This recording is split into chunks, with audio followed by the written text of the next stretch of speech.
Good morning, good afternoon, depending on where you are joining us from today, and welcome to the CCE Canada's National Gathering and Annual Gathering. We're so pleased to see so many of you on the screen and coming together in community as we explore how to deepen commitment with community.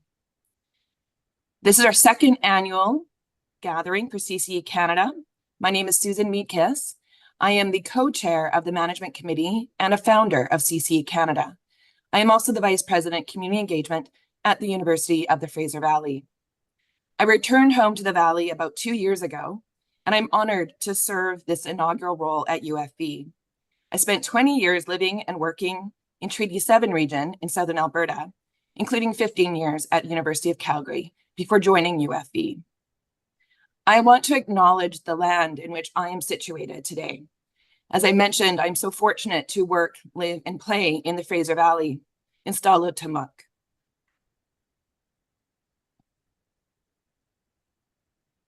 Long before the University of the Fraser Valley and I had the blessing of working, living, and playing on this land, the Stalo people, the people of the river, occupied the land on which University of the Fraser Valley is located. They lived in the Fraser Valley and the Lower Fraser Canyon of British Columbia, and they spoke Halkamalam, also known as the upriver dialect.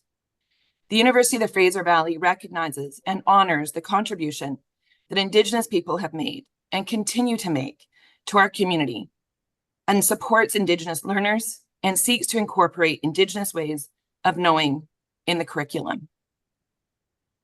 I also want to reflect that over the past year, 2 years, many of us have been challenged by a complex sociocultural, political, and economic environment. As we gather today, I'm also reflecting on our communities across Turtle Island and in post-secondary. We've seen changes, we've seen challenges, we've experienced challenges. There are fiscal challenges, there are decisions and cuts that have affected many in our sector and many throughout the communities that we serve and lead. And so as we come together today to reflect on how we can deepen our engagement with communities, I do want to take a moment and reflect on the impact of those changes, those decisions, and the increasingly complex environment in which we live and work. With that, I invite my co-chair and colleague, Jessica O'Connell, to share a few words. Thank you so much, Susan. And good morning, good afternoon, and good evening to at least one person I know around the room. I hope you all are having a good start to your day and to your week. As Susan said, I am co-chair of the Management Committee of Community Campus Engage Canada, and I'm so excited that I get to be here again for a second year with our annual gathering and building connections with all of you. We have a full program today of a few different items, including some updates and some time spent learning a little bit and sharing about what CCE Canada has been up to, a presentation and an engaging dialogue around tackling challenges, both in 2 different sessions, including some breakout rooms, and really creating a lot of space for authentic and open collaboration and discussion across us as a community of boundary spanners. Before we get things underway, I also want to share that I'm coming to you all on the Zoom room today from Okinstis, or Calgary, Alberta, and Treaty 7 land. I've called this area home for most of my life, although I was born in Treaty 13, or Toronto, and on my mother's side, she is a first-generation immigrant from Ireland. I'm honored to live, work, play, and just be on the land of the Blackfoot Confederacy, the Tsuut'ina, the Nakota Nations, and the Métis government districts 5 and 6. Professionally, I work with Athabasca University. I moved over from the University of Calgary within the last year, and my role at Athabasca University is Director of Strategic Engagement. And with that role and with the work of Athabasca University, I'm also very privileged to learn, work, and play across our province and across Treaty 6 and Treaty 8. And our learners and our alumni at Athabasca University and our community partners span our country and beyond. And so it is with great pleasure that I have the opportunity to learn each and every day. When I think about today and I think about connection and I think about community, something that stood out to me was in reflection of Niskadewin, which is Athabasca University's term for our Indigenous efforts, and it translates loosely to a gathering place. And one of the initiatives and the priorities in a gathering place and in Niskadewin is around learning communities. So breaking down those barriers for learning, and however you may define that, whether it is within the classroom, within community, outside of that, and everywhere in between. And I was reflecting on that a lot in the last little while, definitely in the last month, as we acknowledged, I think, the ongoing and deepening importance of community and how we define that and how we define our connection and our time together. And with inspiration from Niskadewin, how can we be more intentional and deliberate about reaching out to create community and support with each other? So that's my personal reflection for this morning, and I want to invite everyone to please feel free to share a little bit about where you're tuning in from today or any other personal reflections you may like to share. This chat will be open for the duration of the morning, so please do feel free to chime in now or at any time with comments or dialogue. But as this is a community space, albeit sometimes a little bit unique virtually, please do feel free to introduce yourselves all in the chat. And for today, we have, as you would have recognized in some of our email communications, we recognize that this is a long time and that everyone is very busy and has a lot of commitments. So please know that you are absolutely welcome to leave and come back at any time during the morning. We absolutely hope that this is impactful and you are able to enjoy as much of this as you can and participate in as much as you can. But we do understand things happen, and that is absolutely okay. We're going to start off today with a little bit of a recap of the past year ahead, and we'll provide a look at what we have on our horizon. We'll have some exciting projects to share, and our fabulous CCE Canada manager, Dr. Magda Goemans, will do that just in a moment. But before we do that, I'll pass it back over to Susan to share a little bit more about what's coming up. Thanks, Jess. And thank you all for sharing your acknowledgements and your reflections in the chat. After we hear from Dr. Goemans, we will have a special guest who will share important teachings that will help us all learn and share together from her and their experience and wisdom. And I'm especially excited to introduce this wise teacher as someone that I've had the honor to get to know and work through and work with through my role at the University of Fraser Valley. Oh, sorry, there's a bit of an echo. And following that, we will introduce our keynote speaker, Dr. Travis Tennessen, Director of the Center for Community Learning at Western Washington University. We're so thrilled he's able to join us today to share his perspectives on community campus engagement. And he'll introduce us to a method he's developed to help us solve some of our biggest, most challenging, complex issues as we navigate the space. Then finally, we're going to finish things up with an activity in which you can all participate in the highlights of this model in action. We have also created some time at the end of today, entirely optional for everyone, to participate in open dialogue and discussion. There is no agenda for this. There's no specific prompts. We want this to be an authentic space where we can all share and discuss. As Susan mentioned in her beginning, it is not lost on us that this is a tough time for so many of us in the room for many different reasons. And sorry, I'm emotional today. And it is incredibly important that we can also create this space for each other to share and to have support and be heard. There's no expectations for you to participate in this. You can listen, or if you need to leave, you can. But we also want to create that open space for everyone. Couple housekeeping bits just before we get started. You would have noticed when you signed on that the program is being recorded. So we will be sure to trim this and make sure it's accessible for you all, as well as appear on our YouTube channel. As I mentioned with that discussion that we will have at the end, we will stop recording before that so that it is a safe and open space for everyone.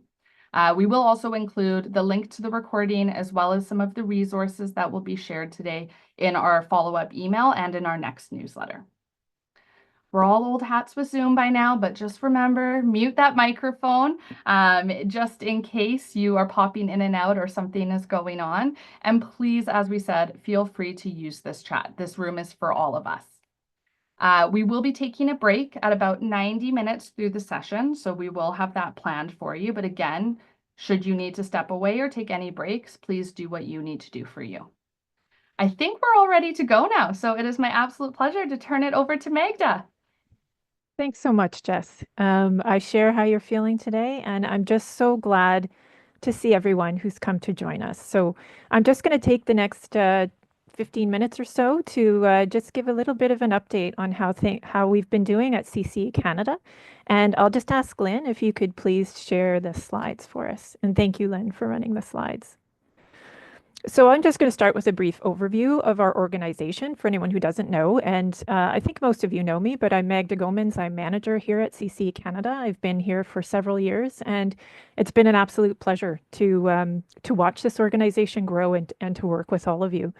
And so in terms of the overview of our organization, we're a pan-Canadian network and community of practice. We work across regions, across nonprofit sectors, and across academic disciplines. And we support community-driven efforts. That is one of the main goals of what we're doing. We aim to provide a national voice and build capacity for the frontline contributors to community-driven partnerships. So those are the people, they're involved up close in bridging and maintaining reciprocal community campus relationships.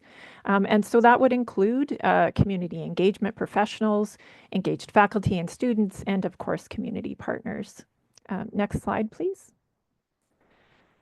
So we aim to bring together, within this organization, we help to bring people together to help build understanding and to let others know about the value of community campus engagement. And in part, we do that through our communications. So I'll just, talk a bit about what we've been doing this year.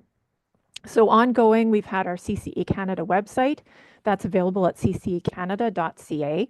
I'll be sharing that link in the chat and several other links about things that I'm going to be mentioning after I've had a chance to speak about them. We're going to be making some much needed updates to our website in the coming weeks. So we encourage you to look at the site, but there's definitely more to come. And, among other things, we use the website to share updates on our activities. We provide a network directory. That's something we really aim to build up over time. We provide a database of information resources for meaningful community campus engagement. And then we have our newsletters as well. They come out about 5 times a year. And those newsletters include things like member profiles. We speak about upcoming events, and we talk about community campus engagement news. And so over the year, for example, we profiled the Office of Community Engagement at McMaster University. They moved their office to a new location in community, off campus and in community. And so we were happy to highlight that and showcase that. And in an upcoming newsletter, we're going to feature the involvement of Nipissing University and persons with lived experience of intellectual and developmental disabilities as part of their participatory action research network. So we're, for our upcoming newsletters, we are always looking to profile more community efforts, profile things happening in community engagement offices as well. So I encourage you to reach out to me if you have any ideas about things you'd like to be profiled. And again, in the chat, you can either write us at info@ccecanada.ca, or I can send along my personal email as well. Next slide, please. So one of the activities that we've been most excited about over the past year is our Community Engagement Professionals Peer Network. This is a network that supports members who help to build and maintain community campus relationships. So they may be working in formal community engagement offices or on their own within an institution or within a community-based organization. And they're what we also call boundary spanners as well between those community and campus worlds. We have bi-monthly sessions, and during those sessions, participants share ideas. They may share challenges, they may share promising practices. We have over 150 members from over 50 universities, colleges, and polytechnics, and community organizations across Canada. And I must say, it's a very interested and engaged group, and we've been very grateful to have several guest presenters that have joined us for different sessions. So some of the sessions that we've had over the past year, Kat Cureton and Oliver Mann spoke about their experience with the UBC Community Engagement Network. At another session, Alex Paquette spoke about the Inclusion Movement and NeuroLab at the University of Calgary. And Dave McKenzie, who's pictured here, and I know you're here today. Thanks, Dave, for joining us as well. The founder of the Community Service Initiative at the John Molson School of Business at Concordia, spoke recently about his efforts in making effective connections between MBA students and other graduate students and nonprofit organizations. So we look forward to the year ahead with our next sessions. Again, we encourage you, if someone would love to give a guest presentation at one of our sessions, we'd love to welcome you. Next slide as well. And I'll now speak about another one of our main efforts over the past few years, and that has been leading and co-leading national scale projects. And we have found this approach to be a really effective vehicle in supporting our network and pursuing some of the things that we focus on through our work. So for example, within some of these projects that we've worked on, and we've worked on, I think it's been four major projects across the country. We do find them to be very effective in, bringing participants in community campus engagement together. So it offers these great opportunities for people to make connections, to exchange knowledge, to translate understanding, and basically to have all of us learning together. We also really value the ability to highlight issues that are going on in communities through these projects, and I'll give some examples in a few moments, and in community campus engagement. So this helps to further our advocacy aims again as well by highlighting these things. We also are really working on co-developing between community and campus meaningful outputs and information resources. And so that's something as well that we're in the process of doing. And we're also, we do also find there are some opportunities to provide funding for the people who participate in this work. We do have a lot of in-kind participation in these projects, but we also are finding over time that there are opportunities to have funding flow to community organizations that participate, to community engagement teams, and to engage students and faculty as well. Next slide, please. So one of the projects that we've been leading over the past year is called Network to Net Zero. And that's funded by the Business and Higher Education Roundtable. And this project is supporting student experiences and community engaged learning to address community carbon reduction goals. And we've been working through this network that we've formed. We've been working with community engagement units at the University of Victoria, the University of Alberta, the University of Regina, and the ULink Center for Community-Based Research. And this project is supporting about 1,400 student placements and 4 community engagement units across the country. So what we've been doing within CC Canada to support this is we've brought the project partners together monthly to share their experiences and questions. And, from what we've been able to witness, we've been able to, bring people together in conversation. They may have some questions about things that are going on in the project. They may be able to share what's worked for them. So we've really tried to bring those project partners together. We've also hosted several student network sessions. And as part of this project, we were trying to pilot a student network of those who aren't part of this project across the country. And during those sessions, students had opportunities to present their community engaged learning projects. For that student network, we've certainly found this to be a learning process in terms of bringing students in to be regular participants, but we've learned a lot along the way, and we really think that can inspire some of our future work.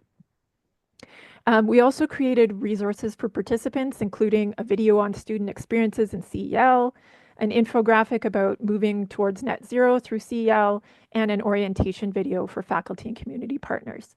And so we'll be wrapping this project up soon with a summary report. But we've really enjoyed being part of all of that. Next slide, please. Another large project that we've been working on over the past year and actually over the past 2 years, it's a project called Community Campus Responses to Crisis.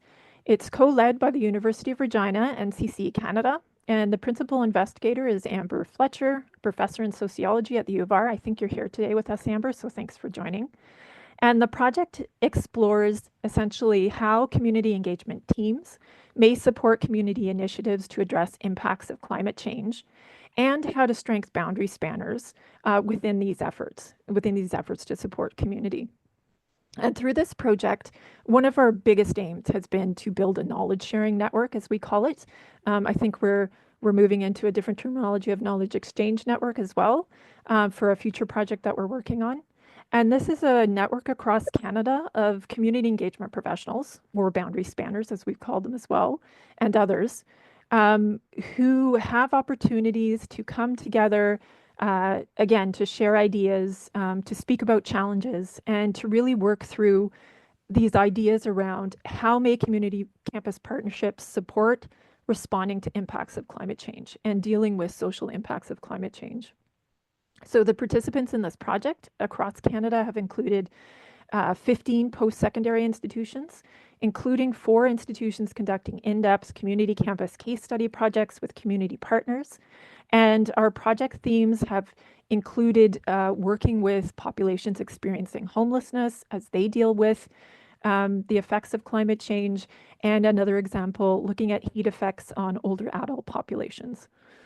So we've, as well within this project, we've had multiple students working directly with community partners, including 4 student research assistants that have been directly funded by the project, and a couple of those using an embedded thesis model. And this has allowed them to do their graduate work, their thesis work, and embedding themselves more deeply with community and working with community. So we've been, sharing some of what we've been learning about that kind of a model and how it may benefit communities and how it may deepen student experiences as well. So we're still working through the last stages of this project. We'll be complete, I think, just after this spring, and we're aiming to generate meaningful outputs. We've been looking at impacts on communities, but we've also been focusing on, as we said, the boundary spanners. And so currently we're, working through planning for an article and a podcast that really looks at boundary spanner experiences and needs. And so I'll just let all of you know, we're looking for participants to contribute to the podcast, for instance. So if any of you have 15 minutes of time to answer a few questions and perhaps be included in that, we're really looking for avenues to highlight those experiences and needs and think about who we can share that with as well. And so some of the things, that's essentially what we've been working on over the past year. Looking ahead to 2025, some of the things that we're focusing on and connecting to this particular project that you see on the screen here is we have a project proposal that builds on this project and looks more specifically at the condensed sort of timelines of disaster response. So looking at disaster planning and response.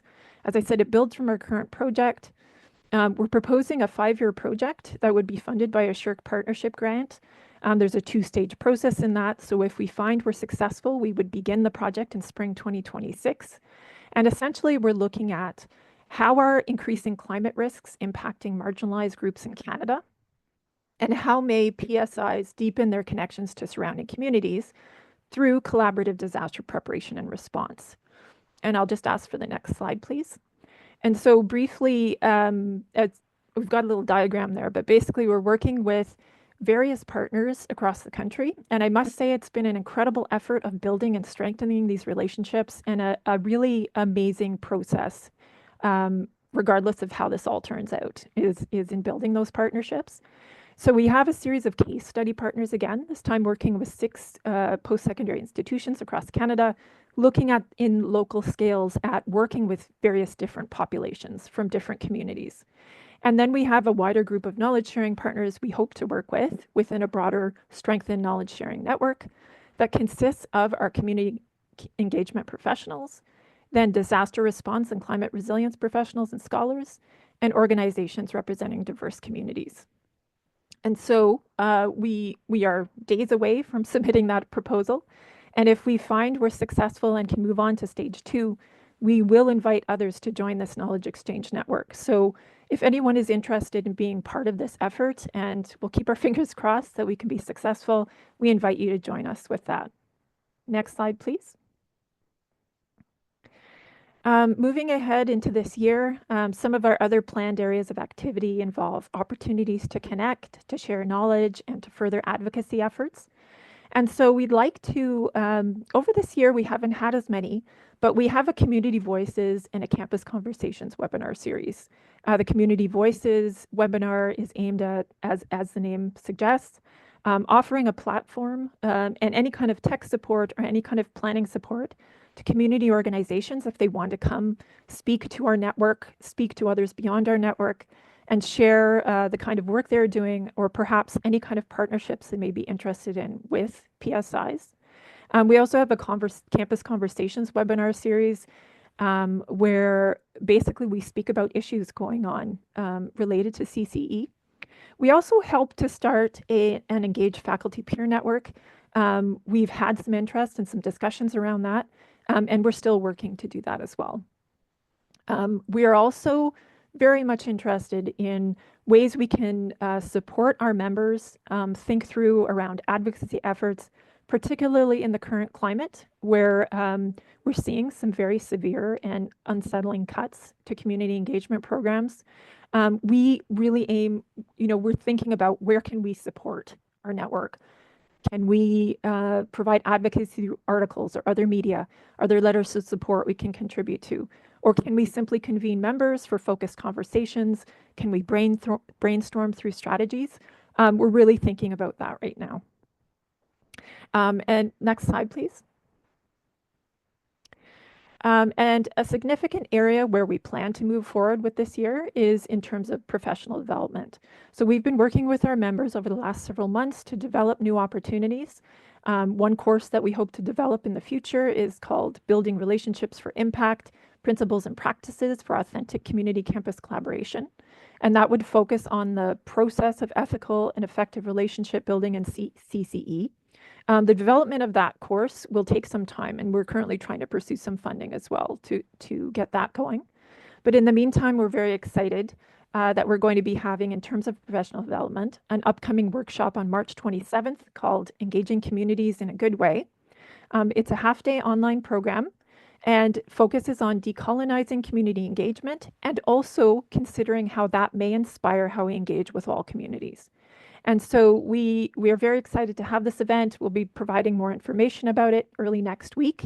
And if anyone is interested and would like more information, please do reach out to us as well. Next slide, please. So that's a wrap up on what we've been doing over the last year and what we're hoping to do in the year ahead. I'll just finish up by saying a big thank you to everyone who's been involved in the organization this year. We rely on a lot of in-kind support. We certainly have staff support, and we're happy to be here and happy to do this work. But we have many, many hours accumulated and so much real emotion and enthusiasm and interest that's really brought into this work from so many of you. And we cannot thank you enough. I really do feel that this is a wonderful growing community, and I do really feel like I want us all to be here to support each other. So with that, I'll pass it back to you, Susan and Jess. Thank you, Magda. What a year. Thank you for sharing the many highlights of what you and our tiny team of staff, but the many volunteers across the country, across Turtle Island, have been able to accomplish. I'm proud to be part of this network, and I'm proud to be in this space with all of you. Thank you. Now, I have the great pleasure and honor of introducing a valued, wise teacher and leader. Dr. Joanne Archibald is the University of the Fraser Valley's fourth Chancellor. Also known as Kum Kwiem, Dr. Archibald is an esteemed scholar, a member of the Swahili First Nation, Professor Emeritus of Educational Studies at UBC, and a recipient of an honorary degree from the University of the Fraser Valley in 2022. She was appointed as an officer of the Order of Canada for her substantial work in Indigenous reconciliation and education. Kum Kwiem is known as a leading Indigenous education scholar and has played a pivotal role in building communities throughout the Fraser Valley and far beyond. And this morning or this afternoon, depending on where you're located in Turtle Island, Kum Kwiem has agreed to join us to share a wise teaching and a lesson that we can all benefit and learn from, certainly as we're navigating challenging and dynamic times in our communities. Kam Kuyan. Great. Hi, Susan, for that lovely introduction. And Eilatith, good morning to everyone. I'm here. It's my morning in the Vancouver area. I join you from the traditional unceded lands of the Musqueam, Squamish, and Tsleil-Waututh Indigenous peoples. And it's a beautiful morning, and I'm grateful to the Indigenous peoples for ensuring that the lands and waters have maintained their power and beauty so that those of us who are here today get to enjoy and to be with nature in good ways. The teaching I want to share with you today comes from Simlano, Dr. Vince Stogan of the Musqueam people. Elder Stogan was a valued spiritual leader and community teacher. And when I was working at UBC, he was one of our elders for the university. And he would spend lots of time with us. And often in our gatherings, he would agree to open our gatherings to help create a safe and caring environment. He would share some good words. He would speak in the Hunkaminam language at the same time. And one of the teachings that he shared with us over time, and which I have come to practice and value, is called hands back, hands forward. And I know that we see each other on this screen as little squares, but I would ask you to kind of use your imagination this morning to kind of, just relax and to think of us standing together in a circle. Vince Simlano always asked us to stand in a circle. And when we would do that, he would ask us also to help participate in this teaching. So I will ask you to do the same thing. And it's quite easy. So he said, I would like you to take your left hand and have the palm facing upwards. And he said, when we hold our left hand this way, facing upwards, it symbolizes that we are reaching back, that we are asking for some help from the ancestors, from those who have traveled the pathways before us, that we could receive and be open to receive their knowledge, their teachings, their support. And then when we learn those, we receive those, we have an important challenge, an important responsibility. And that is to take those teachings, the knowledge, and to put them into our everyday lives, whether it's our personal life or our professional practice. And then he said, we also have another responsibility to pass those teachings on to others. And we symbolize that by holding our right hand with our palm facing downwards. And when we are putting our hand out and the palm facing downwards, that symbolizes that we are passing on what we know, that we are giving help to others. It could be the younger generations, it could be those who are hoping to learn something from us. And then he said, when we are in the circle, we join hands with each other. And we can just imagine that we are joining hands with the person, the people standing beside us. And when we would do that, he said, give a little squeeze to that person's hand and smile at them and connect in a good way. Now, that was the hands back, hands forward teaching. So you don't have to keep your hands there now. But, you know, that was an important start for those of us who would gather together to do this work. Often we had some important topic, and sometimes it was for fun, but it was a good way for us to connect with ourselves, our who we are as individuals, and connect us with those who might have come before us, and it could be those who worked in the same area. For us, often as Indigenous people, it's the Indigenous elders who may have taught us these good teachings, our cultural knowledge holders, our family members, or people in various professions who have created some space for us to continue to do this important work that today we are engaged in of reconciliation. And, you know, that was important for us to be able to have this connection, to have a little time to reflect, to appreciate, or it could be for some of us to challenge us to think about what can we learn from those who have walked this pathway before us, and also help us understand, what have been the historical experiences that have created where we are today.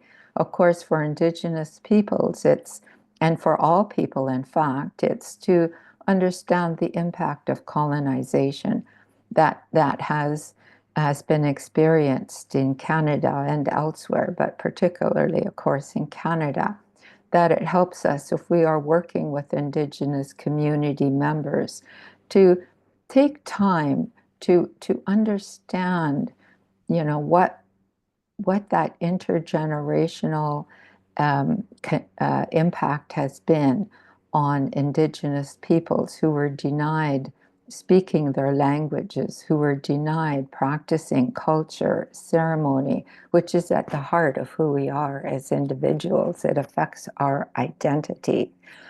And so if we take time to learn take that responsibility, then we can maybe have that knowledge kind of be a consideration for what we do in our professional practice.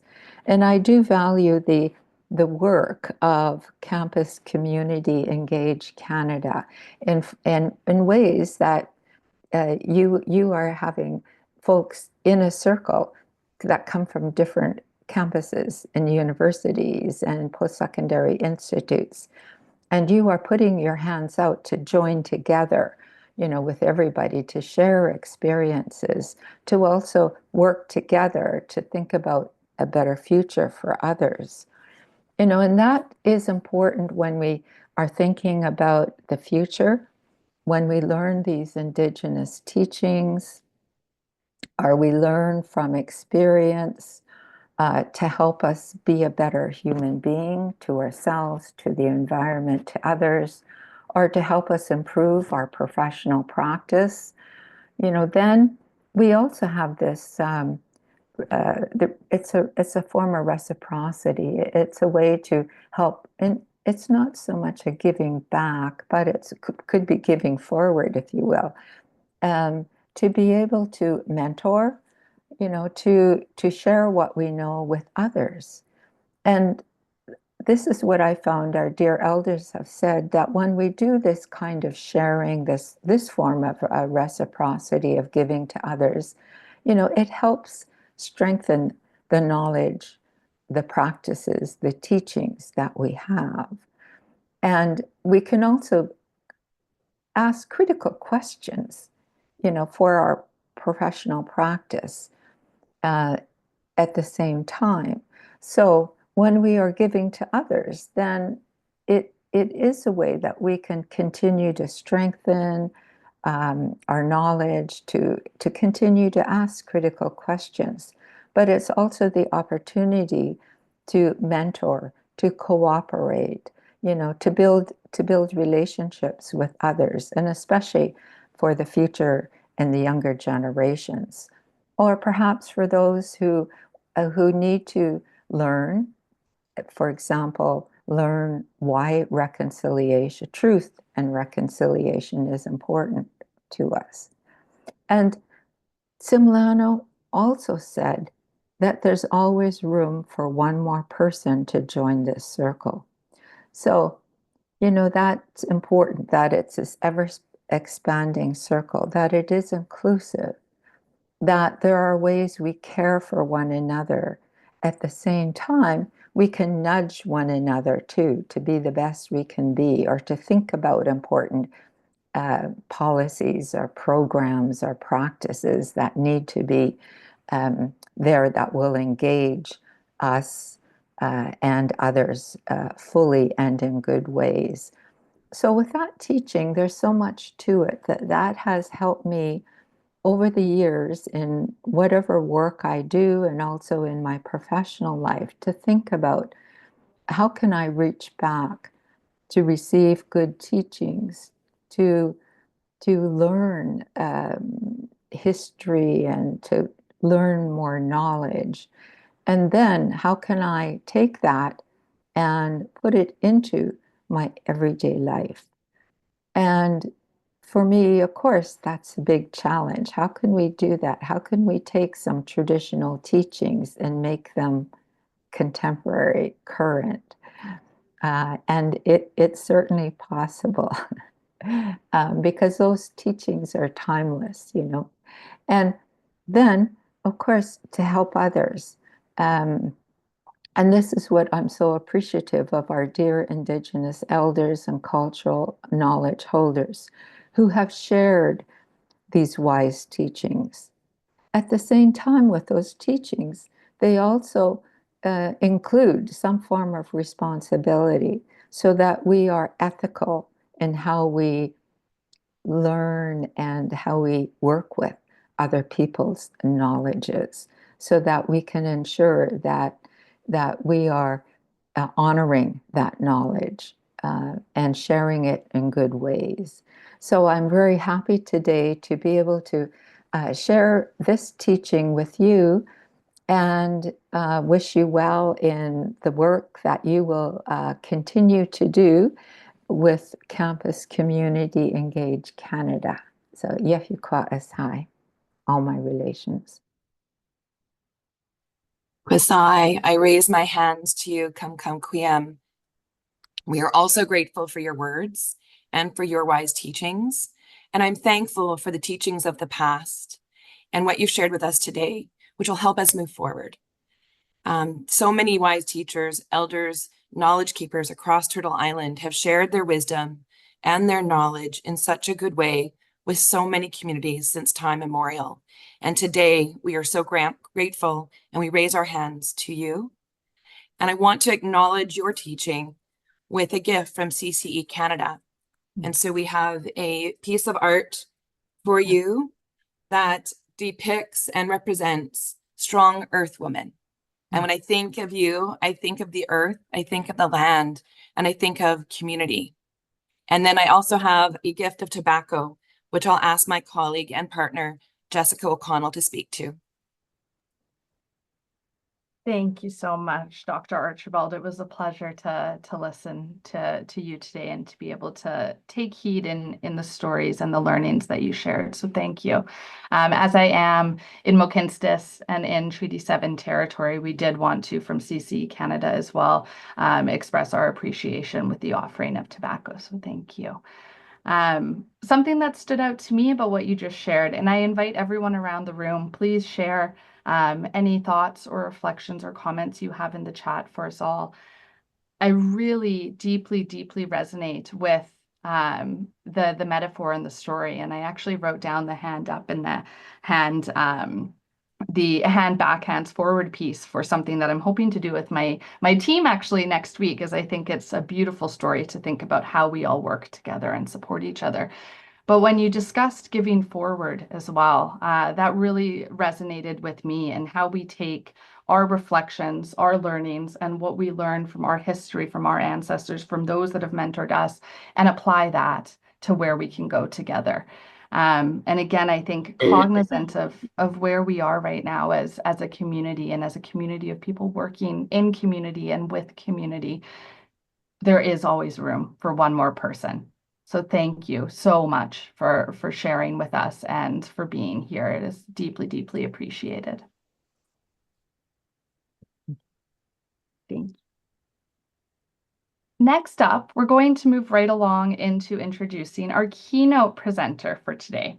So Dr. Travis Tennessen directs the Center for Community Learning at Western Washington University in Quitcomb or Bellingham, Washington, and our southern neighbors in the United States. This university and where he is based is on Lummi and Nooksack territory. He's the founder and convener of Community Engagement Fellows, which started in 2015 as a program that connects people within and beyond higher education to learn together, to collaborate, to address pressing challenges.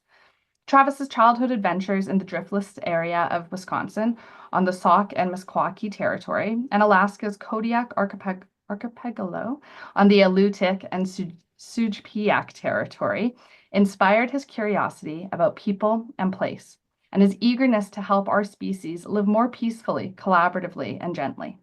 He received his PhD in geography from the University of Wisconsin-Madison and is an honorary member of the Wenger Trainer Social Learning Lab in Sesimbra, Portugal.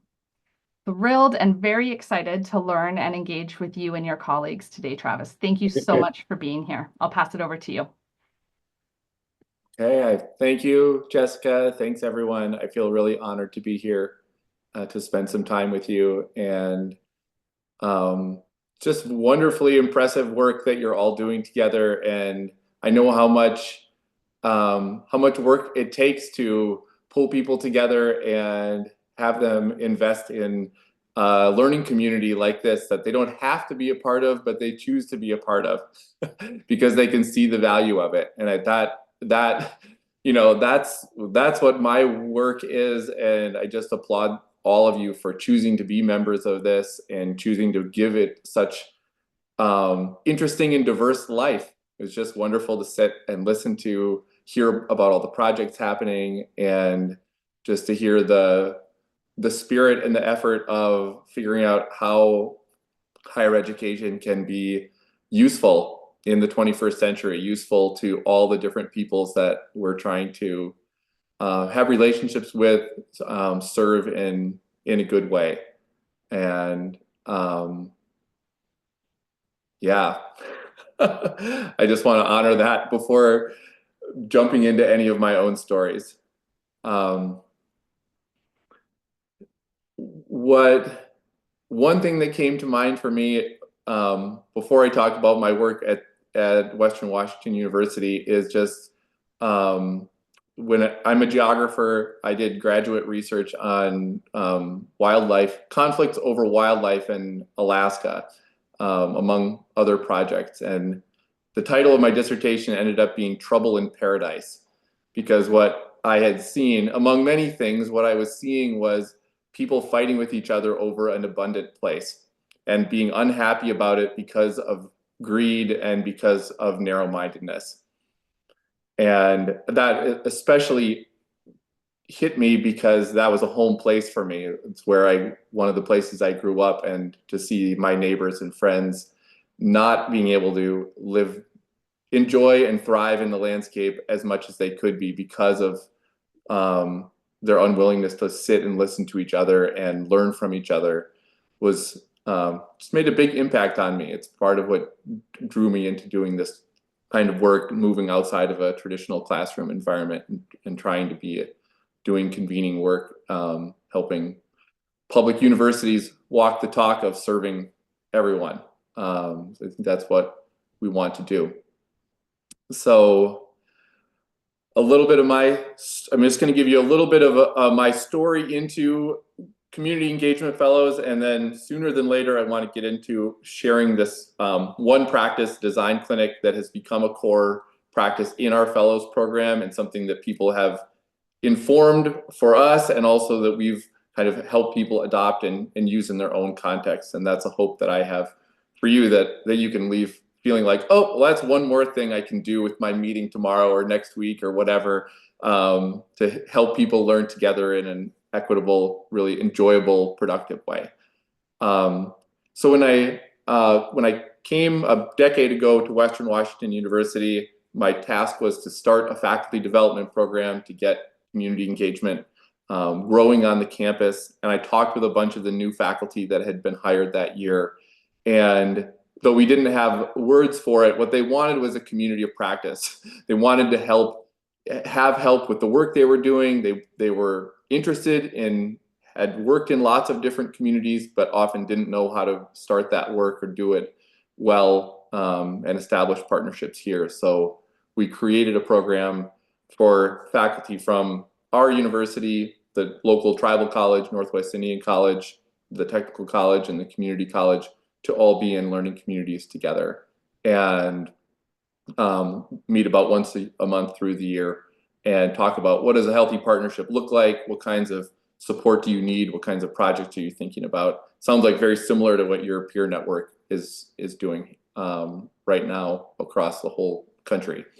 And over time, we've just expanded the different roles that people have in the community for the folks that are involved, that we have people from the nonprofit sector, from local government, government of different levels, tribal governments, rural areas, out in the San Juan Islands, and then we've done online programming with people all over the world. But really the spirit is try to help people talk about their work in genuine ways, bring challenges that they have, and figure out practical ways to advance the work that aren't colonizing, that aren't driving one person's agenda, but really are meeting mutual needs in a way that enhances everyone's life that's involved. And that's still the practice. That's what I was up to yesterday, working at our local intergenerational high school with some of my Indigenous partners. That's what I was doing yesterday morning at a middle school, trying to get adults and middle schoolers working together. And it's what I'll be doing tomorrow. And if you want to join in, you can come and visit Quatcom Bellingham anytime, and I'll show you around. Okay, I'm going to share a few,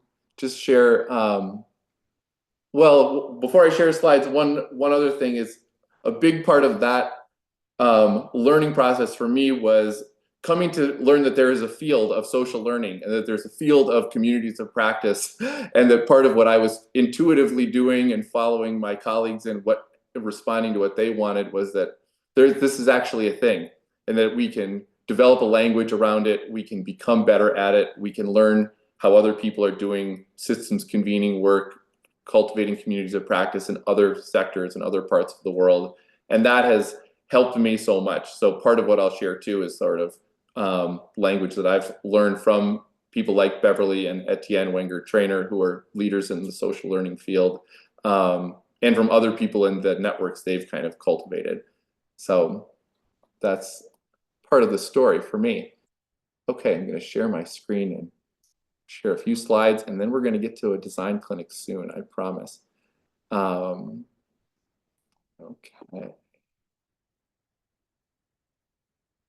I hope you can see that.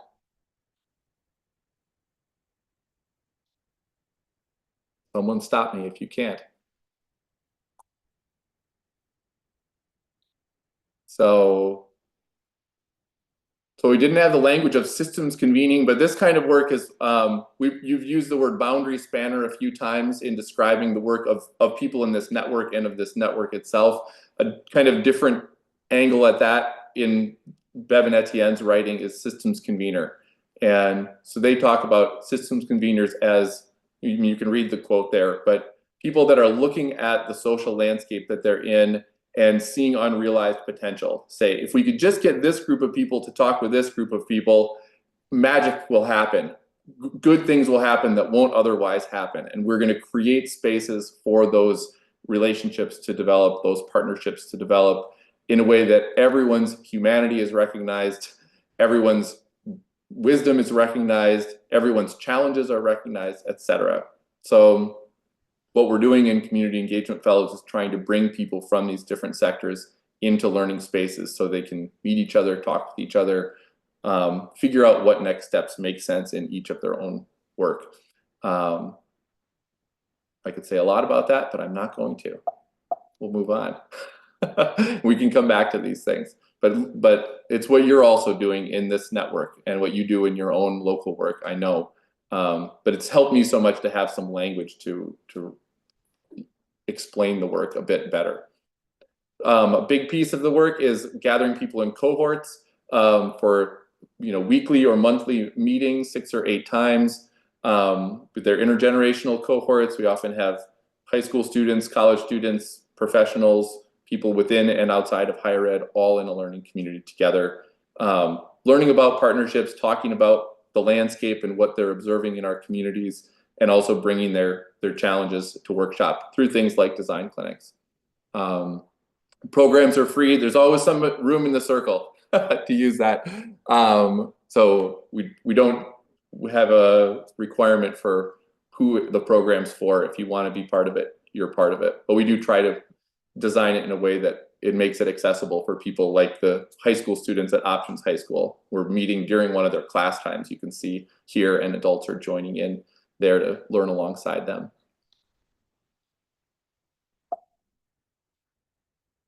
We also have more once-off or a series of community forums. They're usually bigger events on a theme. We've done forums on, we're working through each of the UN Sustainable Development Goals and how people can get involved and which people are doing work related to each of those goals.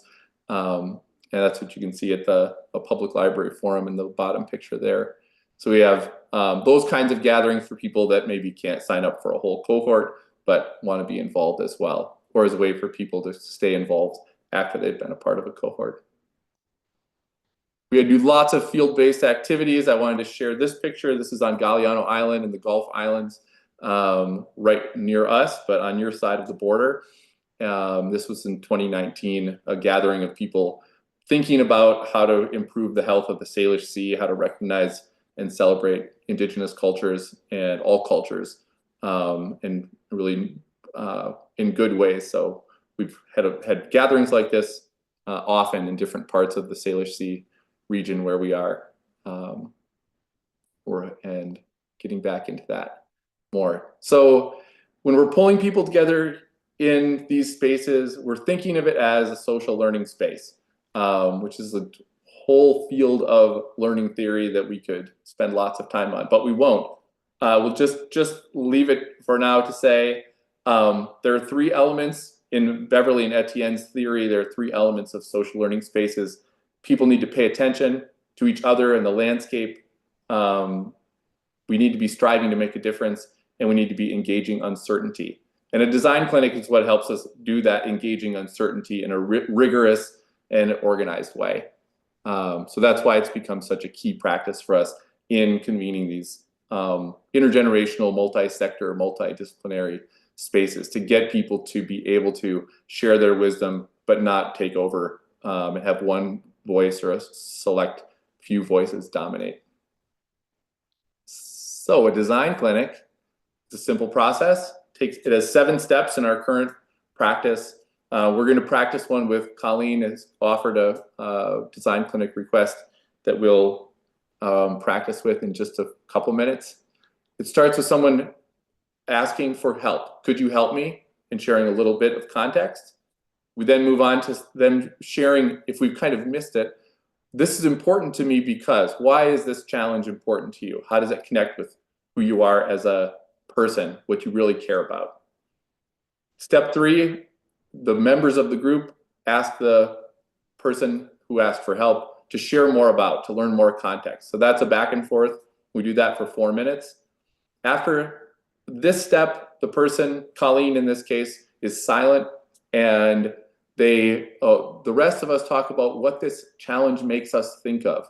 So when we draw on our eclectic, broad life experiences, what does this make us think of? And it can be really anything, even not directly related to the challenge. Then we move into you might try. These are gentle suggestions for paths forward. Sometimes we'll say one might try, so it's not like you should do this, but it's like, what could a person do in a situation like this? One might try. And it's not a tournament for who has the best idea. Academics love tournaments for who has the best ideas, but we're not doing that in a design clinic. We're just seeing what are all the ideas out there? Let's see what the paths forward might be. Step 6, Colleen, in this case, the person that's offered the request, gets to share what we have them thinking, and that they're not responsible to tell us which ideas they liked or didn't like. They're not responsible to say anything. They can just say thank you. They can say, you've given me a lot to think about, but they have the floor to kind of wrap up that piece. And then a final step is that each of us will share, and in this case, in the chat, what we'd like to keep in mind from the process. Because the biggest purpose of a design clinic is for us all to learn together. So we should all be thinking as we go through the process, what is it that is being shared that connects with what I care about and with the work that I'm doing, as well as, you know, me thinking about how I can be useful to the person that's made the request. So we're hoping that it generates learning for everyone equally, even though we're focusing on one person's challenge.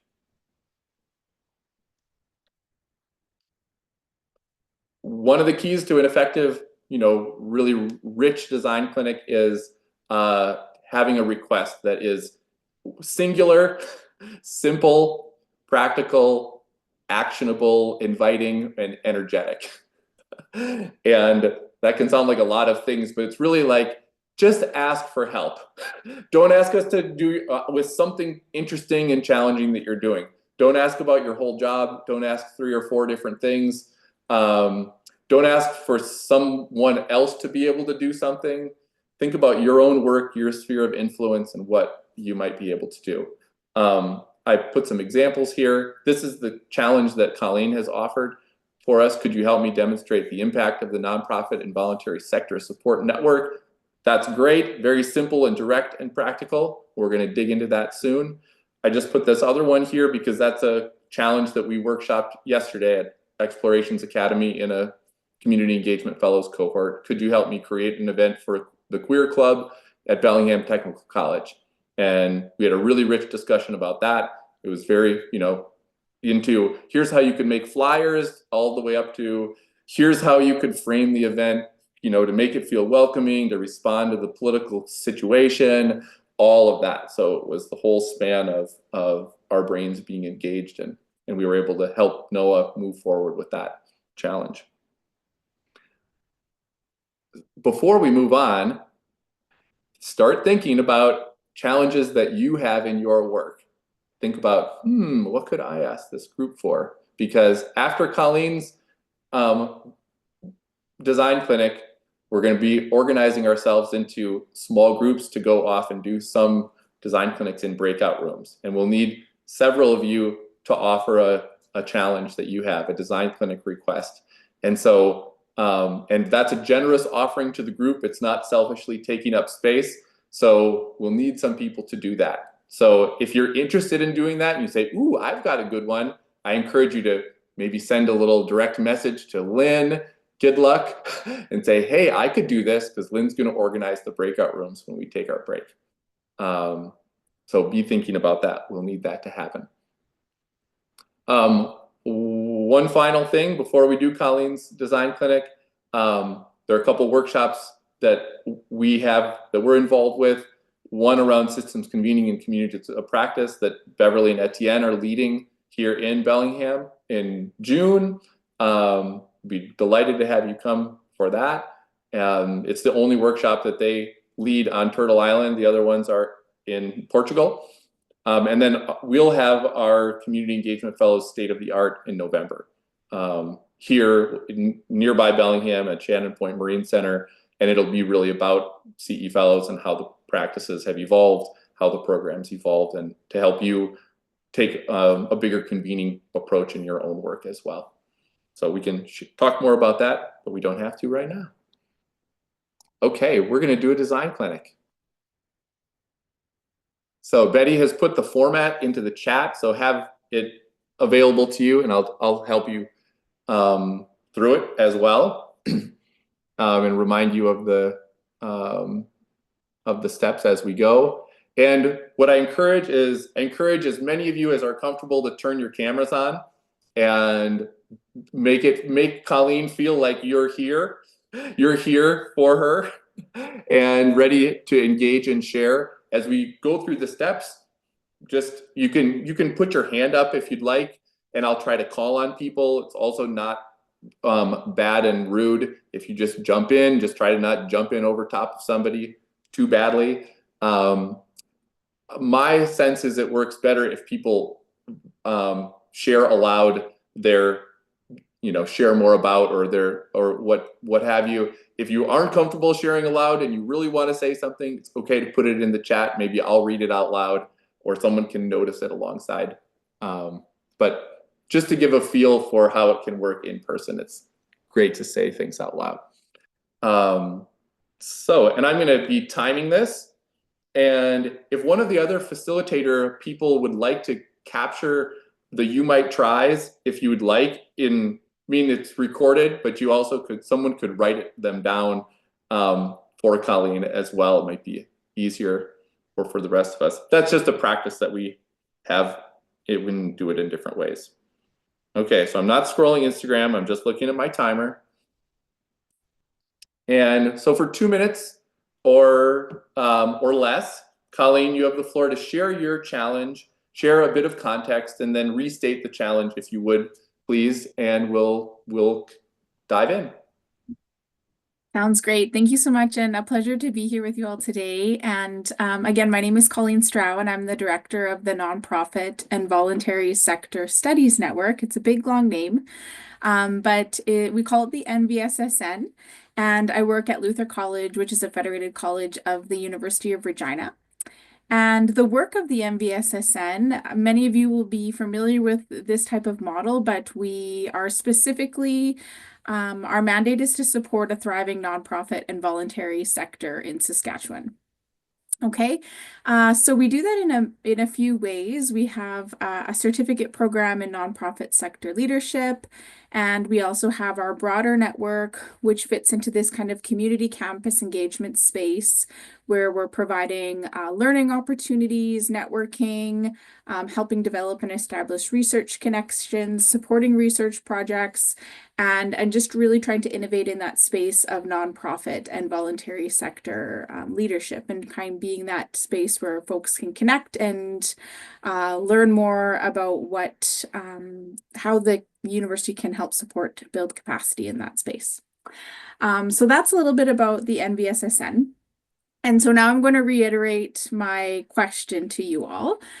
So could you help me demonstrate the impact of the NVSSN? And I tried to pick a question that I thought is likely on most of our minds and is relevant to all. So again, even though we're building this for me, I think it's hopefully takeaways that we can all kind of build on for our own work. So how can we demonstrate the impact? Because again, it's not always straightforward. As we know, this is kind of like a gray space, and we know and we can see those impacts, but how can we demonstrate that impact of that work? Nice work, Colleen. That was you had 5 seconds left only. So we'll move on to step 2. Step 2 is work is important to me because, so it's just a chance if in case Colleen wants to point at some of the bigger things that she cares about as a person. And the reason just before I start the timer, sometimes people skip this step. I mean, and that's also like an academic cultural challenge, right? That people are down in their work and they forget to say why they're even doing the work. And then nobody really knows how to really help them as a person. They're just like, why are you doing this research project? I mean, we can help you, but why does it matter? So we kind of added this step in to say, let's make sure we know why this matters to you. So Colleen, in a minute or less, share why this matters to you as a person. Sounds great. In 1 minute or less, I will say that I feel that the nonprofit and voluntary sector and our communities are doing incredible work to address some of our greatest challenges, societal challenges, environmental challenges, economic challenges, and supporting the well-being of people in our communities. And so this is the opportunity for the university and this campus unit to engage, support, and increase capacity in the spaces where those folks are doing incredible work, and to be a meaningful partner in that space. So to summarize, I would say this is important to me because we know we're faced facing some significant, unprecedented, complex social challenges. And this is an opportunity for us to make a contribution and demonstrate that we're a meaningful partner in that work. Sweet. Thank you. So a little commentary. I love design clinics and geeking out about them. So one of the things when I learned the case clinic method 8 years ago that Bev and Etienne do, which it was kind of the foundation for this design clinic process. It wasn't timed. It was kind of loosely timed, like it should take a half hour, but it wasn't timed, so it was just up to the facilitator when to decide to move on. And several years ago, the Indigenous group from Lummi that I work with, we had some youth facilitating, and we were getting ready for a design clinic, and they said, can we just have a timer so that it's, you know, in our cultures, we don't like to cut people off. We don't want to say it's time to be done. Someone has the right to speak as long as they want to speak, but we recognize we want to move on also. So how do you not cut someone off while keeping things going? Can we just have Jaden hold his hand up when it's time, and then everyone can just kind of finish their thought and move on? And we were like, yes. So from then on, we have had the timer. So the timer is not meant to be oppressive. The timer is meant to be disempowering me as the facilitator and helping the group all kind of stay focused, move on in a good way. Anyway, there's the little timer story. Okay, we're going to move into 4 minutes of share more about. This is where we ask Colleen for more context. Someone asks something, share more about this. Colleen responds. As groups become more skilled with this, people ask brief, direct, share more abouts, one at a time. Colleen provides a concise answer, and then we get a whole lot of context in 4 minutes. We'll do our best. But we'll hopefully hear from a variety of people, and I'll put 4 minutes on the clock. Ready, set, go. Share more about. I'd like you, if possible, to share more about what you've already been doing up to this point to show the impact of your work. Yes. Hi, Rebecca. Nice to see you. Absolutely. So we tried to collect stories from community partners and from students who participate in our programming and in engaged work. And we have provided an annual community impact report where we're putting those stories together and trying to create a narrative. And apart from that, trying to send updates through our newsletter about work that we're doing.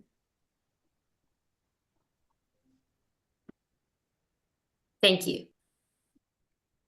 Just opening the chat here.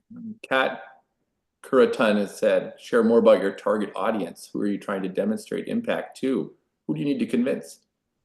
Awesome. So I would say to university administrators on the value of the program and continuing to invest in the program.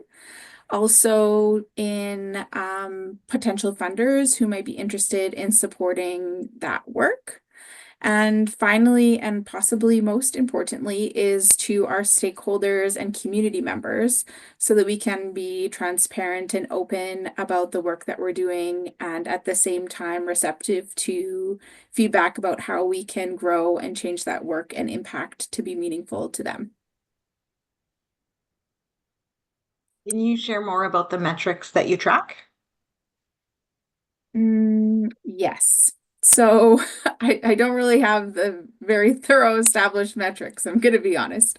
Typically it's been, well, I suppose that depending on where the funding is coming from, as I'm preaching to the choir, we are typically tracking metrics that are specific to funders and their requirements, which might be number of students who participate in a program. It might be number of community partners engaged. It might be number of programs delivered. So we do keep track of those metrics, but I'd like to have something more intentional that isn't only just for one specific reporting project, but again, just kind of holistically demonstrating that impact.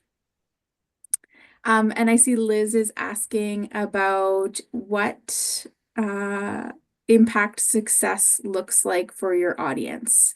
Great question. Hi, Liz. Nice to be here with you today. I think it depends on the audience, but I think something for kind of all of those audiences that I mentioned before.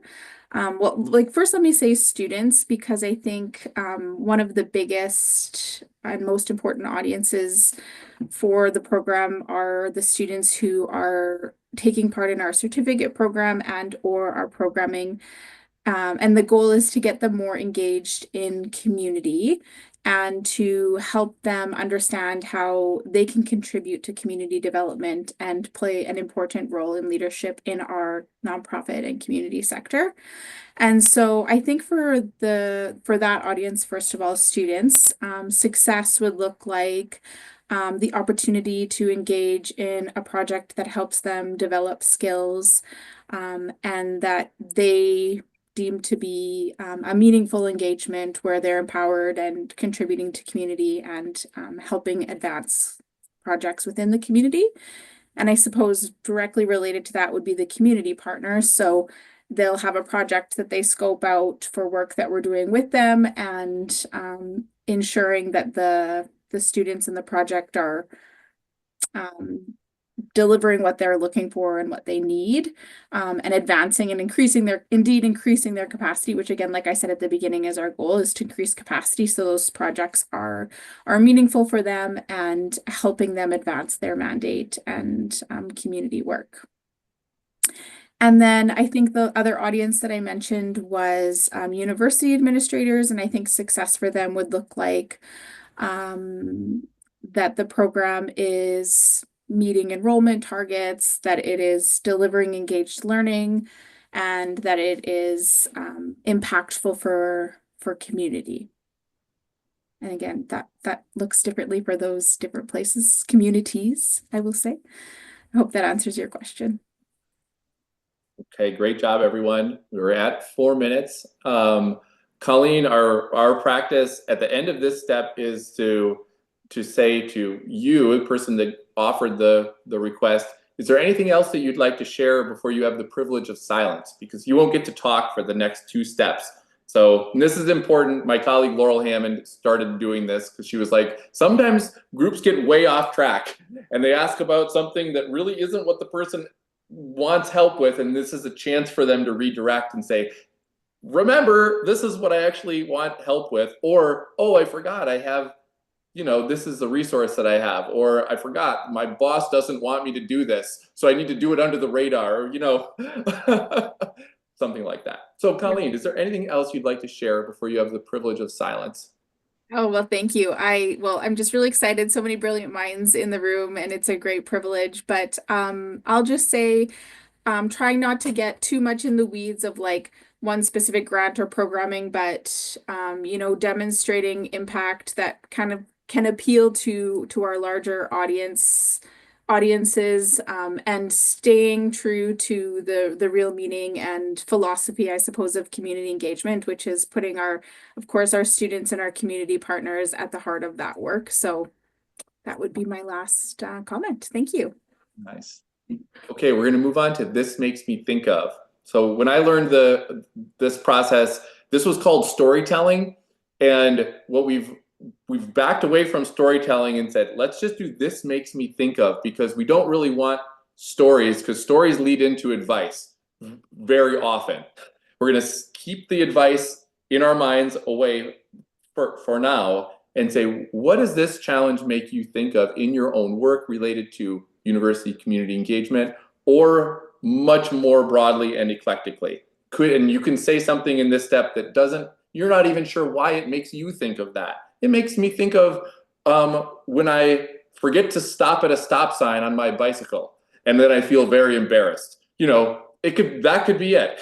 It makes me think of when I'm washing the dishes, even when I don't want to wash the dishes. Oops. These are all fair game for This Makes Me Think Of. Or this makes me think of this program that I ran, 15 years ago at such and such university, and something.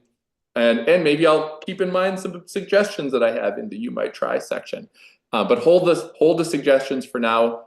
Just share what this makes you think of in a broad, eclectic way. And 4 minutes on the clock. Ready, set, go.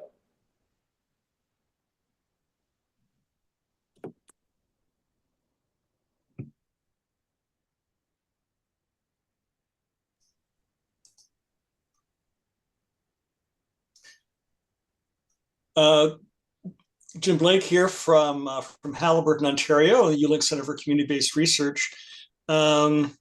This is one of the issues that we struggle with as well. So it makes me just think of our everyday lives here at Haliburton. We've been working in this field for over 35 years, and we get this question all the time about impact.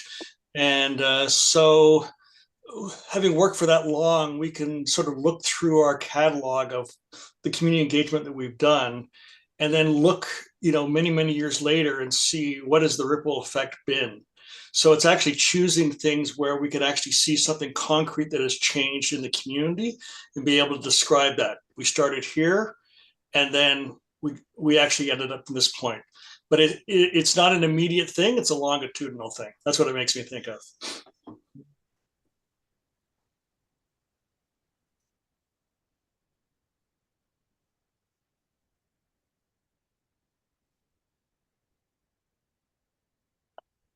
Well, it makes me think of parenting and me wondering whether I'm a good parent or not, or how would I know what my impact is.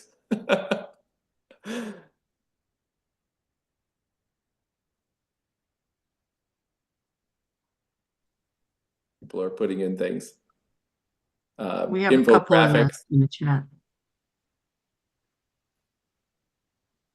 Couple in the chat. This makes me think of engaging visual and performance artists who have helped me tremendously demonstrate impact. It also makes me think of a video that Am at SFU did about the work of his office. That's from Lisa in Saskatchewan. Helen put in the importance of storytelling.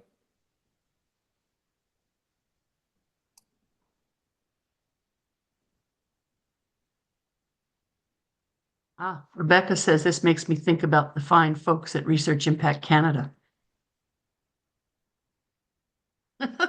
And Jane says this makes me think of messy infographics in the year-end reports. This makes me think of bureaucrats and senior leaders who are trying to find justification for things and dragging us all along with them without sometimes considering the subtleties of what we do. Mm-hmm.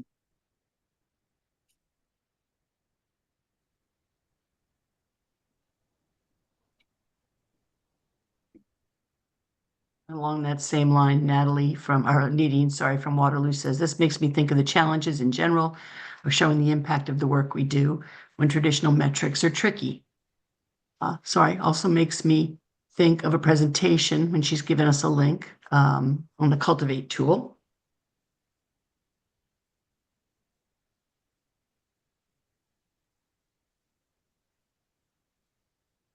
The human face to the reporting, not just metrics. That's from Alexandra at U Ottawa. Storytelling from different points of views. I just noticed that Kevin from the Social Innovation Lab put a link in the chat, and I'm looking at it right now. I'm thinking, ooh, this is so exciting. Thanks.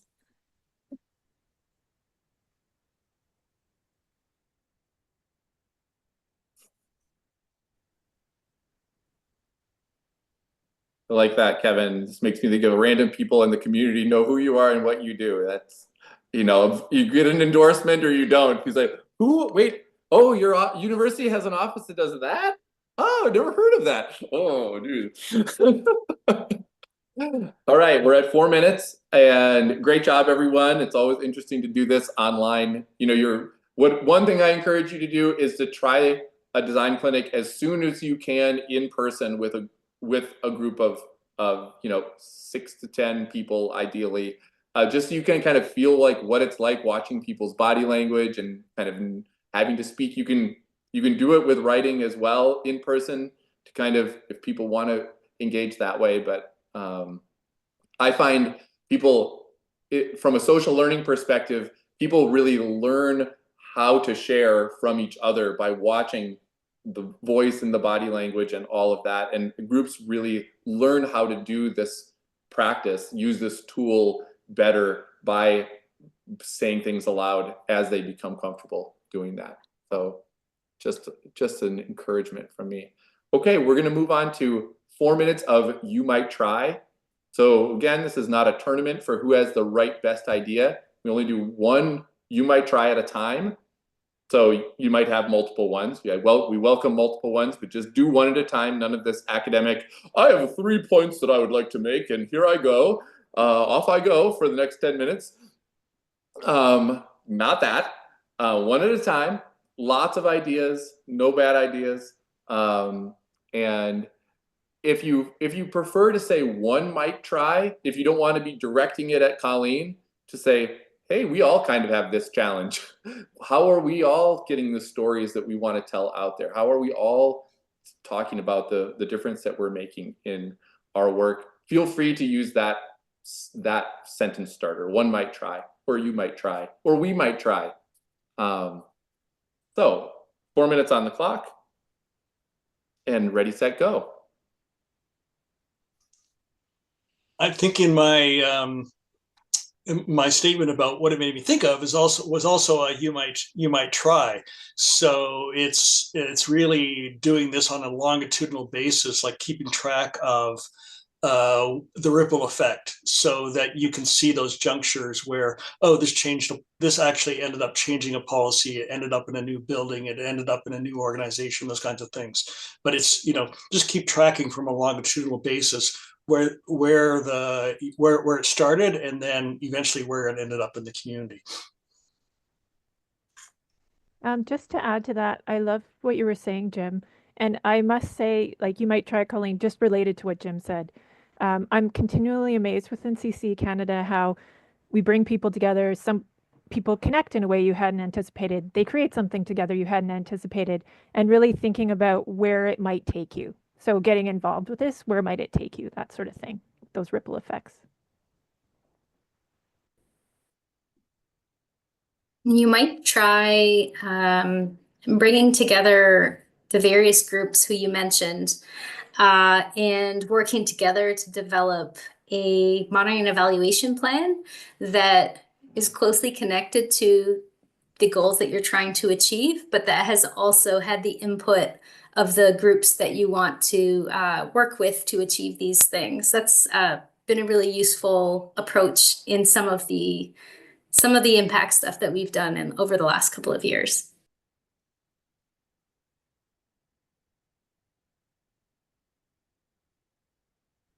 Liz Weaver has suggested using a framework like the Water System of Change, which can be used to track changes or impacts around 6 different areas, including policies, practices, resource flows, connections, power, and shifts in mental models or mindsets. She's got a link in there. Excuse me.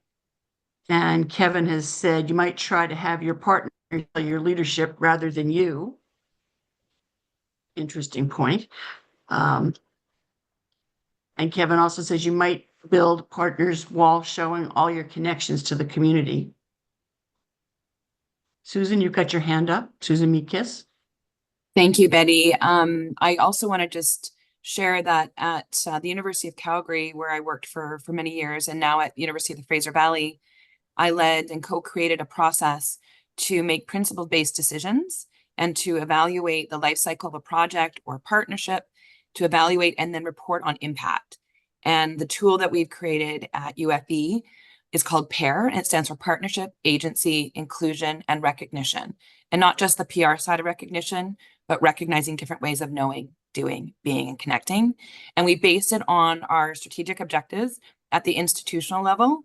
And I'm only in my role now for 2 years, but we are co-creating a community engagement framework. So we'll refresh it with our strategic objectives in the coming year. Happy to share more on that.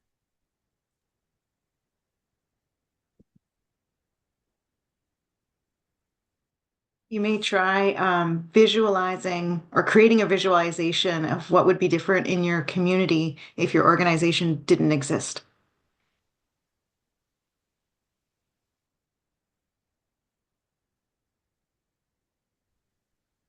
And Travis, you have a suggestion in there? Yeah, we've learned a lot from the value creation framework that, again, the Beverly and Etienne Wenger trainer have written about and use, which is really about generating value stories from, the feelings, the actions, the impact that you see, the way people change their way of thinking about the landscape, how their identity is shifting, all of that. I have more resources. I would be delighted to share about that if anyone's interested. And that was the timer. Aha, good job, Colleen. Good job, everyone. So many ideas. Our practice in our fellows program is that we'll put the notes, we don't record them just to kind of make people feel like they can speak more freely in most cases. But we will record the You Might Tries, and then we put them in a Google Doc, and then we share that out with the group so people can keep adding ideas, the links and all the good things you've been doing in the chat here, just so people have a record of that. And then, years later, even I'll send those notes to someone and say, oh, you're asking about this? Did you know so-and-so? She asked about this 3 years ago. She's been working on this project. You should talk with her. Anyway, figure out your note-taking practice. Think about design clinics as this is 20 minutes of kind of planting a seed of we're all kind of getting our brains coalesced around this, but hey, we can be talking about this together for years from now and continue to add ideas, bring other people in that weren't here in this moment. Colleen, you get to speak again. You get to share what we have you thinking. You have 2 minutes if you want 2 minutes to do that. Again, it is not your burden to tell us that we're so smart or to tell us that we're so dumb or which ideas you liked or didn't like or any of that. You just get to have the floor to say whatever is on your heart at the moment. And floor is yours for 2 minutes if you want it. Oh, well, thank you. Well, either way, I will express my gratitude and again, just like humility and privilege to share all collectively. And I think many of us, I'll speak for myself at least, are happy to be sharing about this topic in this room together. And it's maybe weighing on, I guess weighing on my heart. So just thinking about collectively brainstorming and hearing about what others are doing and having this list of resources. I copied them all into this document that I put together before this meeting. And, arts-based approaches have really inspired me to think more intentionally about that. And that's another great way to involve students. And I suppose in a like a different approach that can really demonstrate and capture some of the nuanced meanings of this work that don't always that aren't always reflected, I suppose, in just numbers or quantitative data. So I really liked that. But again, thank you so much for the feedback, and I really appreciate that Community Campus Engage creates space like this to have these types of conversations, because I think it's really important to have the space for us to kind of connect, and there's already so many people that are doing this and doing it well. So grateful for the chance to learn alongside you all. Thank you, Colleen, and thanks for offering that. It's to engage uncertainty takes a level of vulnerability on everyone's part, but especially the person that says, here's my work. I'm putting it out there for everyone to think about with me. I don't have all the answers. And that's a good skill for us to build as a society. But it takes putting yourself out there. Okay, our final step is in this format. I'm going to ask everyone to put something in the chat, completing the thought I'd like to keep in mind. Because remember, a design clinic is about all of us learning. It's not just about us helping Colleen with her challenge. So think about your own work. Think about the thoughts that came up for you, or things that you heard, or ways that this design clinic process made you think in a new way, perhaps about your own work, and just put something that you'd like to keep in mind, a bit of wisdom or self-reflection into the chat. And we'll just kind of give you a minute to do that and to read what other people wrote.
as you're reading.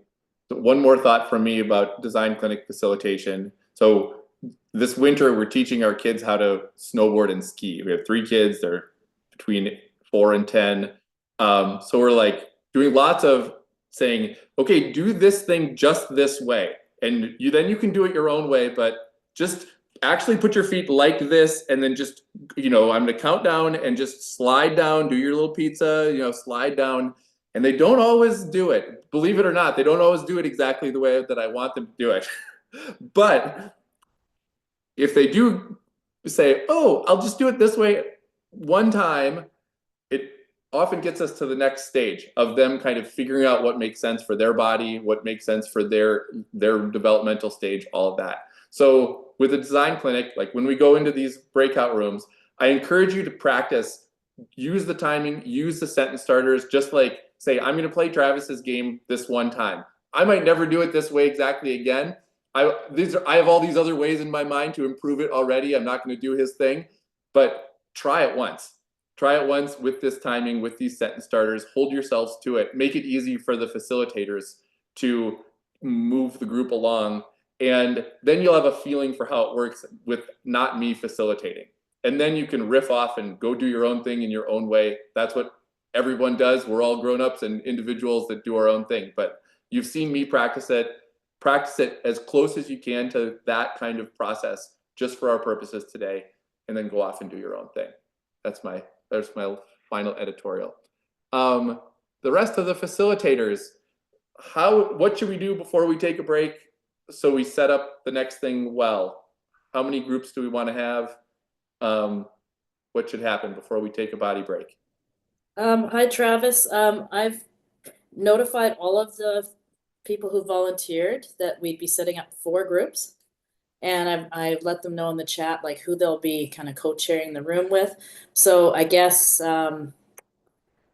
next step would be me kind of creating those rooms. And one last thing, if there's anybody specifically, I did have one person kind of reach out with an idea for one of the breakout rooms. But if there's anybody else that, got a brain, like saw a light bulb in their mind as they were listening to Colleen kind of go back and forth. If you have any ideas, please let me know so that we can send you to one of those 4 rooms.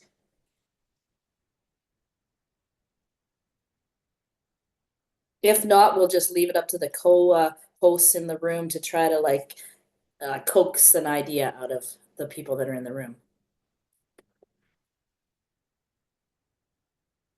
I believe in all of you.